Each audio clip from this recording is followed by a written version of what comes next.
Hello knitters, and welcome to episode 209 of the I Rock Knits podcast. If you are new here, my name is Cori and I am a full-time knitwear designer and teacher, and I love color. It's all about color, and today we're going to be talking about cover-ups.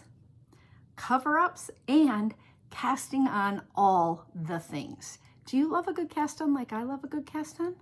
I have a table full of new cast ons.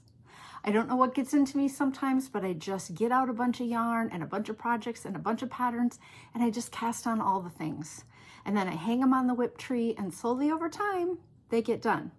But the reason that that is happening right now is because I'm waiting for yarn to arrive from several companies so that I got to get started on some new designs, and I sent out proposals and they were accepted, and now the yarn's coming in the mail. So one of the yarn packages has arrived yesterday, so I need to start knitting, but I'm still waiting on two more. So I'll talk about that too. So what am I wearing today? This is my lace Trim Bolero by Gayle Bunn. It was published in 2005. It is an oldie. I knit it with Fiesta yarns, which were like novelty yarns back in the day. And it's lace trimmed because you pick up around the edge into this little lace. It's just a top-down raglan, short little cropped bolero. I put it on to put it up on my outfit of the day on Instagram. So if you don't follow me on Instagram, you can go over and do that. I do an outfit of the day whenever I go out of the house in a hand knit. And so I put it up and lots of people really liked it. I have this pink and orange and blue and green floral jumper. It's a long sleeve pant, super lightweight, almost like moisture wicking material that I just love to put on when it's really hot out. And I don't want to, I don't want to have capri jeans or denim shorts on or something like that. So it works out perfectly. But it's got all these little pink flowers on it. So I put this on and lots of people were talking about, oh, I love that jumpsuit. But they also seemed to like this little bolero. I knit it, gosh, I'm going to say 20 years ago probably, and it is my go-to little jacket when I am going to wear a sleeveless dress at a wedding. And I literally wrote a little story about it in my Knitwords book. So I thought I would read it to you. So this is the Knitwords book. It has all the knitting terms all over it. So the pillow down here and the tote bag are probably the two most popular patterns, but I have had people knit the skirt and wear it to Rhinebeck and some of the bigger shows.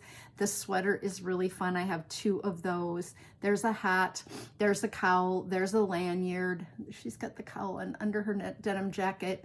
So yeah, there are 8 different patterns. And then in the back of the book, there are different charts for making other words if you want other knitting terms, but also there is a alphabet and a knitter's graph paper.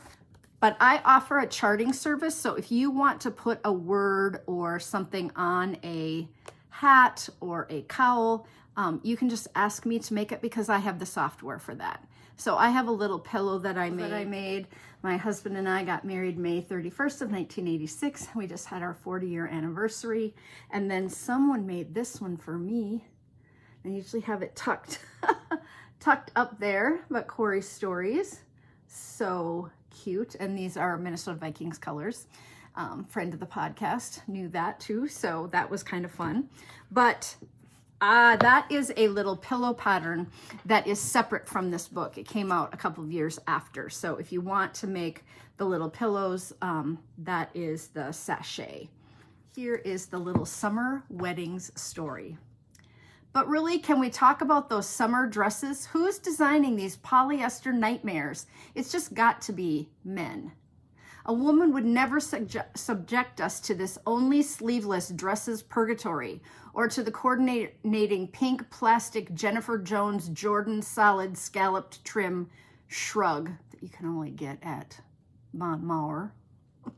And just a nod to every female news reporter in the U.S. in a freezing cold television recording studio. We see them on the news all the time, right? No grown woman of a certain age wants to wear a sleeveless dress to a wedding. Why? Because we're going to be cold, and when they run the damn air conditioning. Have you ever been to a summer wedding and not seen at least one woman with her husband's suit jacket on? Am I right? Second, while I'm standing up here on this soapbox, some of us don't love our upper arms. Well, some of you might, but sit this one out. We do not want our second cousin once removed, who we haven't seen for over 8 years, saying, well, she's obviously been knitting. Or running into her husband's former girlfriend from 40 years ago standing next to you in the bathroom line. Don't even get me started on women's bathroom lines. Honestly, you just don't want to see her no matter what. Honey, can I borrow your jacket? Tomorrow I'm knitting a shrug.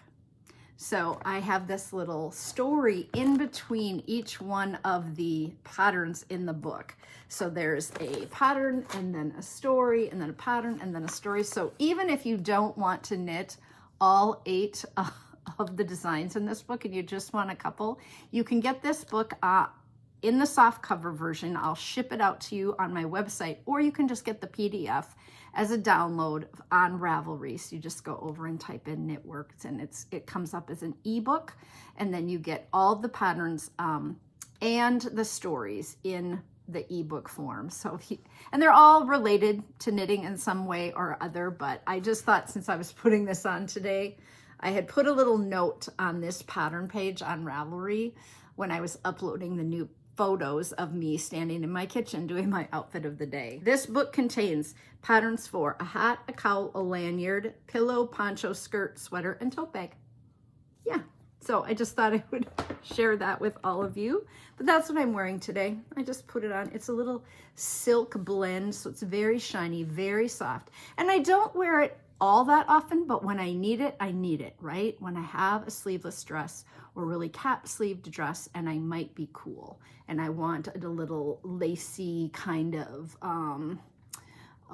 just throw on over lightweight little top that was dressy enough to put, to actually maybe wear at a wedding. I have Patreon book club coming up in September on the 7th. That's a Thursday evening, and we are reading Minor Dramas and Other Catastrophes. So if you haven't gone over and become a Patreon member, go do that, because we have a great group. I have some really loyal people, and you know who you are, who show up every month for either knit night or book club. Now, I am recording this on Sunday, and I don't think I'll get it up early enough for you to know about that we have knit night Monday night, which is tomorrow. And we will be just chatting and knitting together for an hour, checking out what one another are knitting on, getting other ideas from people. We've gotten some great people who are knitting some things that we've never seen before, which is really nice, right? To kind of see some new things. But yes, that book club is happening in September, and I just want everybody to know about it so you can get the book read before. It's really an interesting book. It's about a teacher in a school who suddenly she's getting canceled by the parents, kind of. And so I think it'll be really good discussion. It'll be a lot of fun because the reader is Julia Whalen. And if you are an audiobook listener at you will know the name Julia Whalen. She's an excellent, excellent narrator. So almost anything by her is going to be a good book. I finished a sweater, and I'm going to put my picture in here because I had my ponchos on the mannequin, so I didn't have another mannequin to actually put my sweater on. But I finished my color story top, and that is by Tiff Neilan, and I've worn it a couple of times. It turned out great. It's a little snug on me, but that's because I want to make sure that I'm working toward keeping my weight off. Some of you know that I've been on a weight loss journey for a little bit of a time here, just to trim down, mostly because I had put on a bunch of weight during COVID when I had my 5 replacement body parts done. And I was sitting in the chair recovering from a knee, a hip, a shoulder, and 2 thumbs, and I tore my plantar. So actually I had 6 surgeries between 2018 and 2023 or 4. And that extra weight is just not good for my knees and my hip where I have those replacement parts. And I just wanted to get back to my fighting weight, right? That weight that my body's comfortable at, not ultra skinny, nothing like that, but just to get back to where I kind of was, where I'm out walking, eating better. So yeah, that's where we're at. I have a new pattern out. You're not gonna believe it. These are so cute. Look at these little socks. I am teaching your first socks at DFW Fiber Fest. I'm leaving this Wednesday. I will be there through Sunday, so there will be quite a few of you who won't see it before then. But in the class, we're doing a top-down heel flap and gusset sock, and with just a regular toe, but this pattern has 9 different toes in it. So if you don't like the fit of socks because the toes don't fit you right, and you haven't tried a bunch of different toes, they're pretty, quick to knit, especially in worsted weight, and you can give these a try. So these are more of a boot sock or a cabin sock, like I like to say. And I decided to write it up as a kid's pattern so that during class, we only have 3 hours to learn all the techniques. And so some people will be knitting the worsted weight adult sock because they're fast in class and they can keep up, but I don't want people to be stressed out about keeping up in the class. So they can cast on this little, it's a kid's sock. It's, toddler or kids. It's not really a baby sock. But I did have a sample knitter, test knitter, say, you know what, if I knit these up in finger and weight, they'd probably turn out tiny. And they did. So here are the tiny little fingering weight ones. So she followed the pattern exactly, but she just knit it in fingering weight on a 2.25 knitting needle, something like that. And so I do have a sample in the fingering weight now too, even though the pattern is just technically written for my class. But I just am putting out a newsletter today. So if you get my newsletter, go open that up because you're going to be able to get these for $2, the pattern for $2. And I had to knit all the step outs. I was telling people in my knitting group that I had to knit all the step outs, and they're like, what are you talking about? Step outs, step outs. And I thought, oh, well, as a teacher, when you knit all the pieces, so you knit the cuff and the heel flap, and then you knit the cuff and the heel flap, and you pick up for a round, and then you just have the cuff. So you can show people all the different parts as you're working through class, because I don't have time in class to knit the actual socks. So you just make all the different pieces for people to know what they have to do next, and so that they can see it. So yeah, so I'm getting ready. I'm packing up to go to DFW, and this little pattern was written and test knit, and it comes in 2 sizes. So I don't have it in front of me, but I think I wrote it for 1, 2, and 3 through 5, 2 sizes, something like that. You just cast on a few more stitches, basically. And then you can also do it in fingering weight, which Kellyanne will put up on her project page. She will put this up underneath there to just tell everybody what she did for these. But she was nice enough, Kellyanne, thank you, to send these to me before, because I just did not have time to knit them up. I have so much work to do before I go. I'm teaching 5 classes, and I just have to go through each one of the PowerPoints for each 3-hour class and just make sure that everything's accurate and up to date. And 2 of the classes I haven't taught in a year and a half. So, you got to refresh your memory. So I just said, Kellyanne, is there any way you'd just send me those? She's like, absolutely. So they came in the mail. I'm so thankful. Like, it was just a thing off my list. I just sometimes take on a little too much. And then when I get home from DFW, I'll come home on Sunday. On Thursday, my husband and I are leaving and going on a short trip vacation out to Oregon. We are just going to go out by Cannon Beach. We're going to stay at a little resort out there for a few days. We just booked it last weekend. We had enough miles to get a free ticket, and he and I just have been ships crossing in the night. He traveled a ton in June.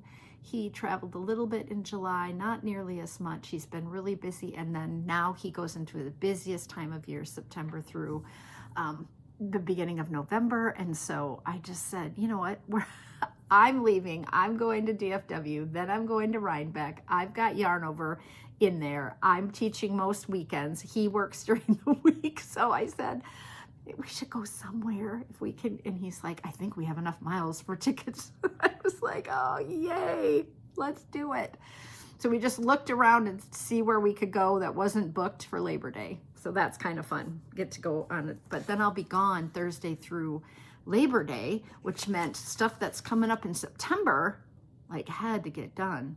Like, got to get this stuff done. So one day I just sat down and I said, you know what would make my whole day if I could just not work on the business, not be in the office for 10 hours, which I do all the time. I just go in there and lock myself in and send out, will you have me teach emails? Which is how I got filled up this fall. And people have been so responsive. And then I did a bunch of proposals one day, and I was just kind of over being in the office and looking at the computer. And so I said, if I could, this was last Sunday, if I could take last Sunday and just not work on Cori business, just cast on some projects on somebody else's patterns so I don't have to figure out the numbers. Wouldn't that be fun? Wouldn't that be fun? And it was really fun. So I cast on the Show Your Colors tee by Sari Nordland, and because we saw a ton of these at Flock Fiberfest, and these are the 3 colorways that I bought for my stripe while we were out there. Sequins. I need the grocery girls to see their influence here. I have other sequins in my stash, and I liked knitting with novelty yarn back in the day. I liked adding some novelty stuff. So this is really fun. So I cast on so I could get that started. I did all the back neck shaping and the short rows. So now when I go to knitting group, I can just knit from someone else's pattern every Thursday and stripe this down. It's a Raglan. It'll be easy for me. I won't have to, you know, sit and figure out what size I'm making, what cast on or whatever. So I cast that one on, and I'm just gonna stripe these. Won't that be fun? I think it'll be really fun. Then I cast on Dappled Lace Sweater by James Watts. I talked about this yarn that I got from Lamb & Kid, which is a luxury yarn, but it was on clearance because they're not gonna carry it anymore. And so I did the same thing. I figured out what size, I did a little gauge swatch, I figured out what I needed to do, and I cast on, I did the short rows, I got all that out of the way. And so now it's just gonna be an all over lace pattern for the whole entire sweater. I will be following a chart, and then I'll just do the Raglans. So again, shouldn't be too hard, but I got myself set up for success. Does that make sense? Some people hate that part, like they hate all the figuring out and whatever. I love that part. I love the casting on. I love the getting ready. And then I did one more. I have all these little bits, right? So this is the Missurina, and I bought this yarn to go with this when I was at Flock. And I love my blue Missurina. I knit it with Reminisce, and I wish I would have bought Reminisce almost, but the color palette for Reminisce is not as vibrant. And so I didn't want another duller Missurina, but it's my favorite pattern I think I've ever knit because it has color work, cables, and lace all at the neckline. So there's tons of stuff going on. So I did the same thing. I knit a little swatch. This is sport weight, and I did the short rows, and I got that all cast on and done. And all this took me, you know, from morning until night, like sitting in the chair, just knitting and casting on. This is that cute bag I got from Botanical Yarn at Flock because I needed a bag, of course, like I needed nothing. Anyway, so I got all 3 of those cast on, and then I still have this one to work on. This is the Hemlock tee, and look what I found hanging on my whip tree. Had completely forgotten. It's a linen blend, and I had done the same thing. So I could have just taken this with me to knitting group, but it has a total textured stitch pattern. And I need to do that section, which is probably about 1 inch to 1.5 inches wide, so that I learn it, so then I can do the plain stockinette and then the textured stitch and the plain stockinette and the textured stitch. So I just was like, okay, you gotta lay this one out because it was underneath another bag on my whip tree, which is just basically a coat rack with a bunch of project bags on it, which you've all seen before. I do have my Alpine bloom still on the needles. I am not loving this. I did the fun part. I did the top and I did the fun part and I started the color work, but it is like fingering weight and it is so slow. I am just not a fingering weight knitter. I need someone to finish this for me and I'll just pay them because it was just so slow. I don't love my gauge. I should rip back and go up a needle size. It's not bad. I'll just block it and see if it gets better. But anyway, that's why that one's sitting.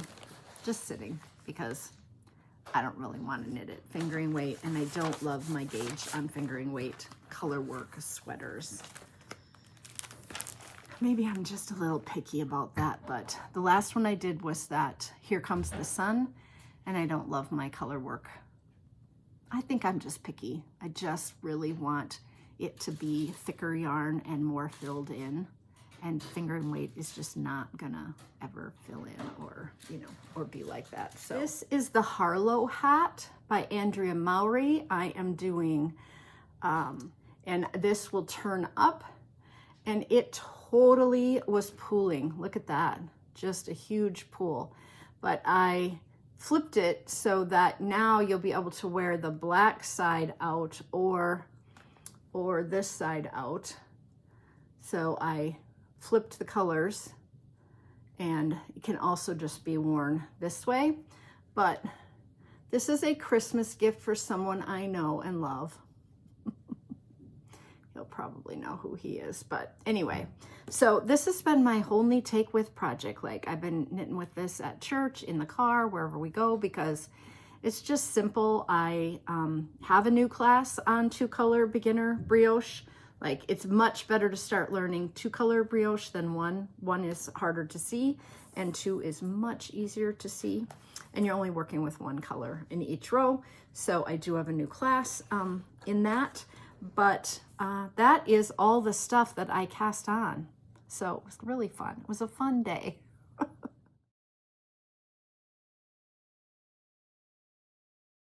What am I going to be designing? I have a new vest coming out with Emma's yarn, and they're sending me some yellow and some blue and some pink and some red. So excited. It is the cutest idea, I think. So that's really fun. And she liked it too. So I sent that off to them, and they're going to put that in the mail to me. She just wanted to know how many skeins I needed. Then I have my Cori's Cropped Cotton Cardi, which is a pattern that is about 20 years old, that I never wrote up for all the sizes, but I have had people waiting for it for quite a while. And you know who you are because you keep asking me, are you going to write that? And I don't know why it just keeps getting pushed off. Mostly because I couldn't find yarn I wanted to use. I needed a variegated or striping yarn that I could hold double or have it be thick enough in a lightweight yarn for the summer that it wasn't fingering weight, because I didn't want to do fingering. And so I reached out to Universal Yarn, and I got 8 colors of their Bamboo Pop, which is a fingering weight, but it's variegated and it's beautiful. And they came through right away, and she said, absolutely, tell me how skeins you need. We'd love to promote your design. I mean, it was just huge company. I didn't even know if I'd get to the right people, but once I saw the yarn and all the colorways they had, I knew it would be a perfect fit for this particular design. Not too expensive. You're gonna stripe it, although you could just do it in one solid color, but it's just a top-down Raglan short-sleeved summer cardigan, and I just want to get it off my plate. So I'd only ever written it for one size, and now I just have to do all the rest of the size. And then I just finished writing a pattern that I think I'm going to call Genuinely Happy. It's a striped cardigan using Mayak yarn, and that will be in a yarn held double. Oh yeah, I do have one of the colorways here. I'm waiting on the other colorway. So it's going to be kind of this reddish orange and then a pink color. It's going to have a rolled neck and rolled sleeves. It's a much lighter weight And it will come with long sleeved options and short sleeved options, cropped and long bodied. And that pattern is written. I just need the other colorway to come. I have 3 skeins of this, and it's quite light. So I may hold it double. I may hold it double and have it work up a little bit faster, especially since you have a long sleeved option. Then I think it would be nice to have it be a little heavier weight, because who needs a long sleeved fingering weight sweater? Well, I do. I have one. I like it a lot, actually. Whatever. You're not here for complete and total common sense. All right. If you don't know already, I have an audiobook podcast. I took all my audiobook reviews and I put them over on Cori Stories audiobooks on YouTube. They usually run between 12 to 18 minutes, so they're pretty short. I do 4 books a week. They come up on the Friday after this podcast goes live every other Tuesday. So you can just watch for those. I'm doing episode 11. I just finished editing that this afternoon when I was waiting for something to get done so that I could upload. And yeah, so I just edited it quick. It was only 12 minutes. And this week's episode, the one that's coming out on Friday, episode 11, has 3 great books. So you really do want to hear about them. Yeah, really 3 great books. I have a giveaway this week for my Patreons, and I have this cute little bag. I just think it's darling to carry a little project in. And so I thought, okay, not everybody loves orange, but some of you would still carry this. And it does have a strap. I just didn't bring it in here. And I have an orange sock blank. So I decided I would put the orange sock blank with it, with a little orange notebook and some stitch markers and a little sticker that says "Be kind." Won't that be cute? Look at that. So fun. And that is going out to Janice Butler. So Janice is one of my Patreon members who has been a member forever and almost always shows up for book club and knit night. And so I was really excited that she got to win something finally, because she's been a member for quite a while. And so yeah, congratulations, Janice. I don't know if I have your address or not. So once you see this, send that to me or I'll reach out to you. Lots of orange. Now, I did sell my fully invested sample knit that was going to be just a little bit too small for me. I did sell that, and someone was ecstatic to get it. So this week, I showed you all last week that I finished my Atta Girl sweater that's coming out for yarn over here in Minnesota the 3rd week in September with Factory Girl Designs. The same thing had happened. I had started to knit a prototype. However, this one was turning out too big for me. So it's a top-down raglan with stockinette sleeves, and I just had too many stitches on, and I had to rip back, and I just felt like it was going to be too big. So I was going to rip this out, and then I saw how much yarn I had left in the bag, and I had this left. And I think it would be enough. I'm not positive that it will be enough, but this is like a 450 yard skein.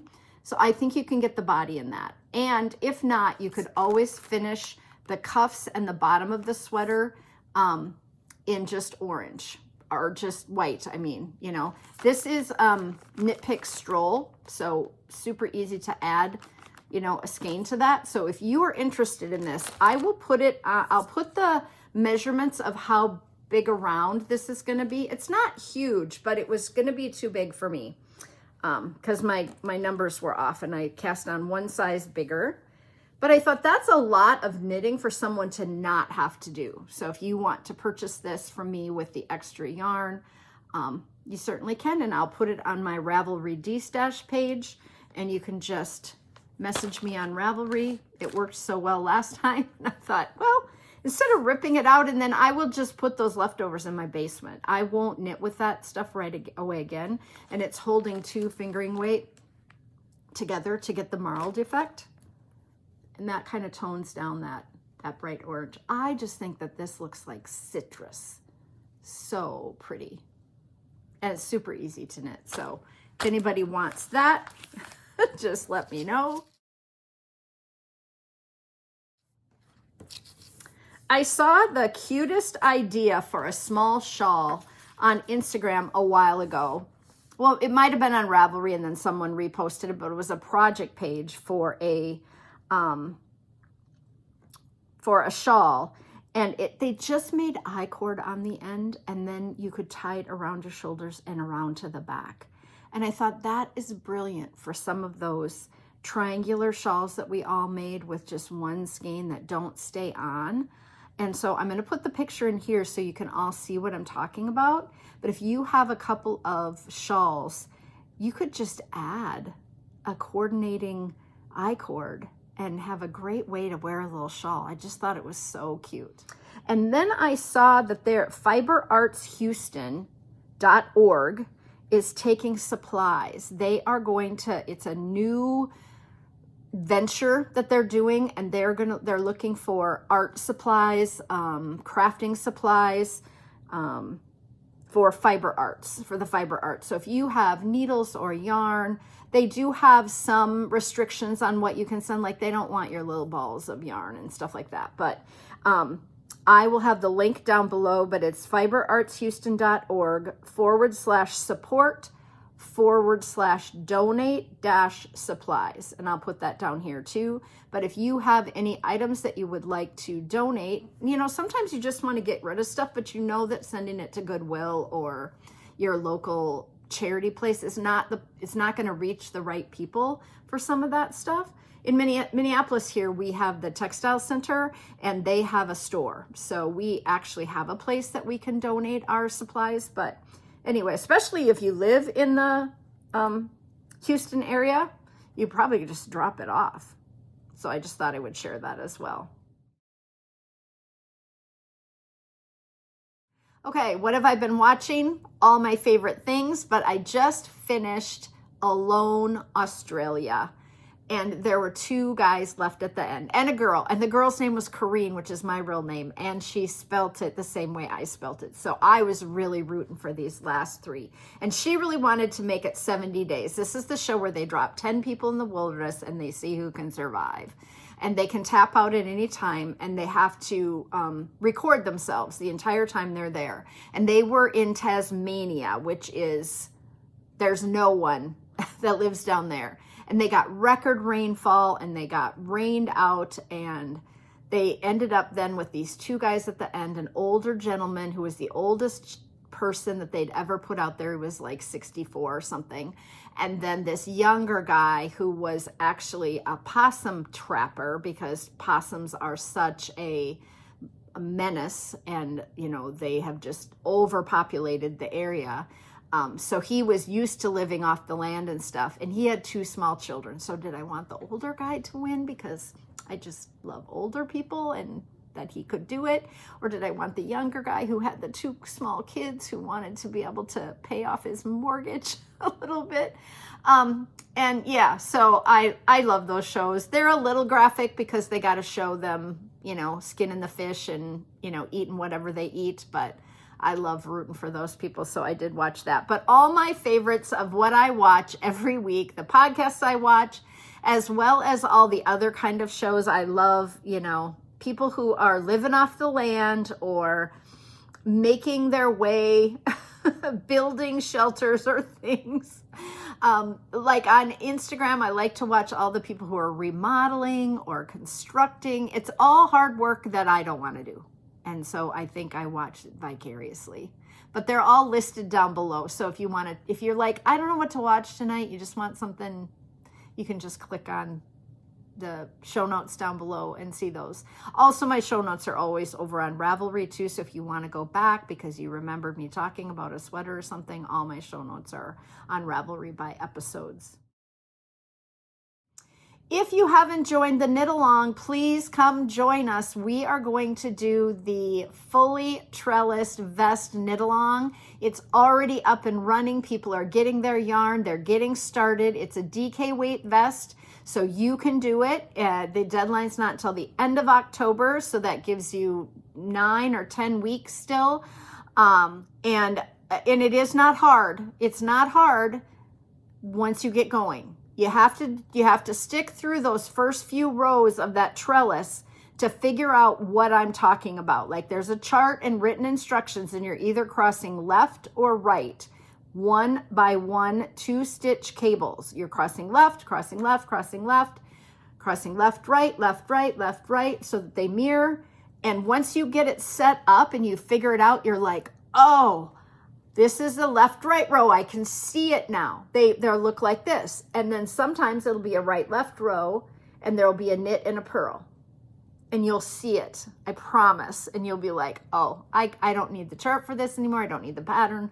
I'm just going around. And when I get to this, I know what I'm doing. So please join us for that. And now let's talk about the ponchos, right? This is one of my favorite patterns. I also put this up on my outfit of the day not too long ago, and I had several people purchase the pattern after that. This is called the Pippin Poncho, Pippin, which is a musical that I saw for my very first time on Broadway, the very first show I ever saw. And it's a little naughty, and I was like 17 years old. My high school gymnastics coach took us to New York City to Madison Square Gardens to see the American Cup gymnastics meet. And she flew with us out there, and she took, I think there were 4 or 5 of us, and we got to go to Madison Square. And when we got there, we went and bought tickets. And one of the shows that we could buy tickets to was Pippin. And I was also in a dance troupe in high school with guys and girls that danced together. And Magic to Do was one of the songs from Pippin that we used because it was really popular. It was not the Hamilton of the era, but kind of, right? And so I just have a fond memory of that. I named it the Pippin Poncho. It is a rectangle and a rectangle. So you just knit the same thing all the way across on a long rectangle, and then you just knit a piece that goes across here. So you pick up and you knit across, and then you 3-needle bind off on the other side.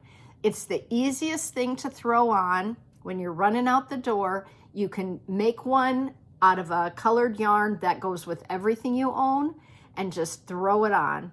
And so if you have the propensity to want to knit something that's fairly easy to do, you can knit this in your knitting group. It's one piece, there's no shaping, and it wears so lovely. This one is knit out of Knit Circus, and it is just a speckled yarn, and it has pinks and blues and chartreuse yellow in it and some greens, but that pink really shows through. But there are lots of other colors in it. And then this one is knit out of Emma's yarn, and this is the Fun in the Sun maybe colorway that was on the Minnesota Shop Hop at Harriet and Alice. And I had bought 4 or 5 skeins of it, and I just loved the happiness and joy of that colorway. So I knit this one. I do wear this one a lot.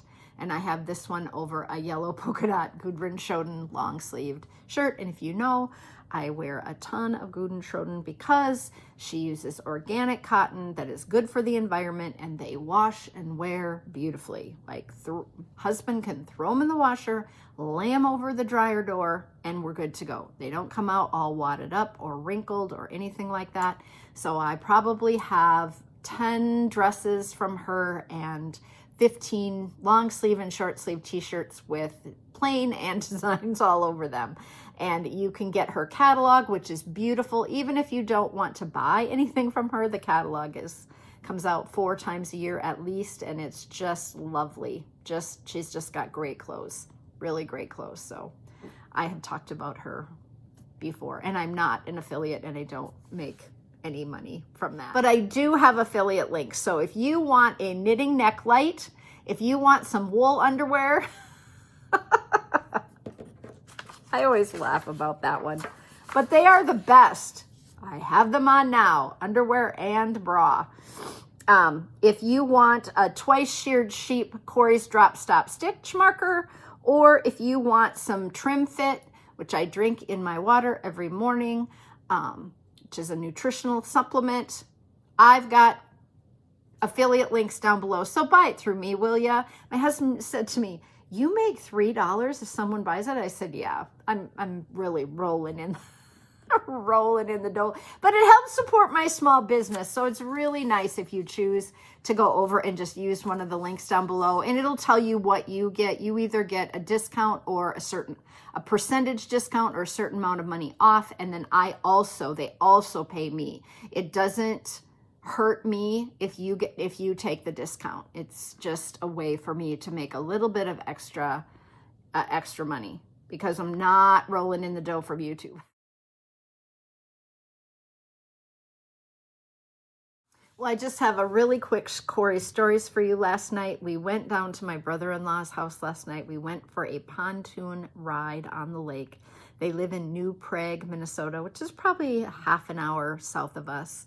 It's a very German community, New Prague, for Prague, but we pronounce it Prague in Minnesota. And they took us out on the pontoon, and their daughter and son, so their grandchild, was there, and he was 3. And it is so joyful to be around little kids. And his grandma kept saying, he really likes you. You have good energy. And I said, I do have energy. Good energy? It's a lot of energy.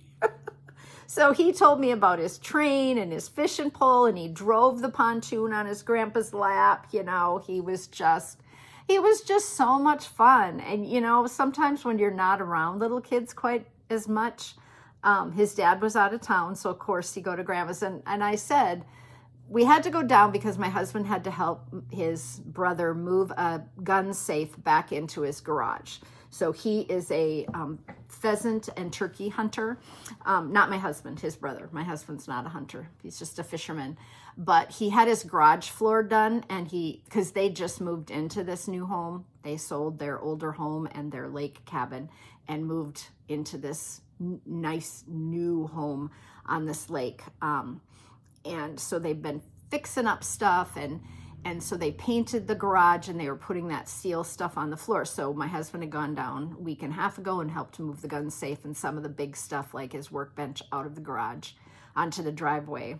Well, they were moving it back into the garage, and it tipped over. And it was one of those tall gun safes. And the little wheelie cart thing that they had was probably too small for the job. So it tipped over, and it scratched the new floor. It was really a bummer. So then we had to all be out there trying to figure out how to get that thing back upright.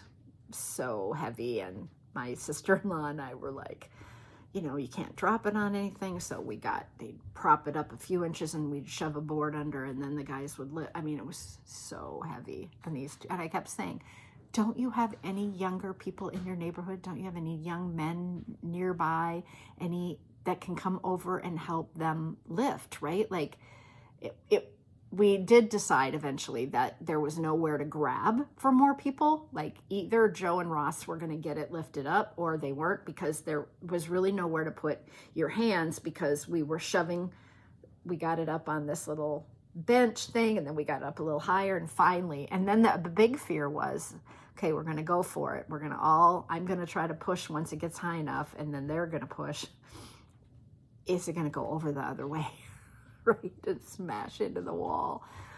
We got it, but it took a lot of careful planning, and we put cardboard underneath it, and once we got it up, there was a gouge in his new floor. It was really a bummer. He's gonna have him come out and patch it, but yeah, it wrecked there's a dial on the front with little handles, and one of them broke off. It just came off. I think he'll get it screwed back on, but I don't even know how much they weigh. 1,000 pounds, 2,000 pounds, like this thing was. And it was big, you know, it's wide and tall, quite tall. Anyway, so, and then we went for a lovely boat ride, and it was just beautiful. I had taken my knitting, so I knit all the way down, and the farmlands are so stunning this time of year. The crops are all green, and the corn is growing, and we haven't had a great growing season. I mean, but the farms are so beautiful, right? And there's a lot of wealthy farmers down that way that have sold, this is my imagination, that they've sold their land, or their sons or daughters have taken over for them, and then they have built beautiful homes on a few acres, and you can see these every so often, these beautiful, nice new homes with long driveways and just so pretty. I just said to Ross, I never mind making this drive. I mean, they've only lived down there maybe a year and a half at the most. Yeah, about that. So, and the lake is just beautiful. We just had the nicest time. And then they grilled. We had brats and hamburgers and sweet corn. It's just that time of year. But it was about, I don't know, 7 o'clock, 7:30, and you could feel it. You could just feel that fall was coming up here. We had it was just got a little bit, it was just fall air. I don't know if you can explain that to anyone if they're not from the upper, part of the U.S., but you can just tell it's getting darker a little earlier. And because it used to be 9:30, 10 o'clock. Now it's more like 8:30 and it's getting dark. So this is a lovely night. Really, really, really nice. So I just thought I'd tell that little story here at the end. Thanks so much for watching. I appreciate that you're here. Go out and pick up my Pippin poncho. Cast on all the things if you want to. You do not have to knit fast. It is okay to knit slow and go at your own pace. This is not a race, and we don't need to compete with one another. And we don't need to look at other people and say, she knit a sweater in a month. I've never knit a sweater in a month. Who cares, right? We just do what we do and because we love it. So give yourself some grace about that. I see so many people say things like, I've been knitting on this forever, right? Okay, that's all right. Are you enjoying the knit? Are you going to have a finished project at some point in time? Absolutely. I will see you all in 2 weeks. Keep it colorful, and thanks for watching.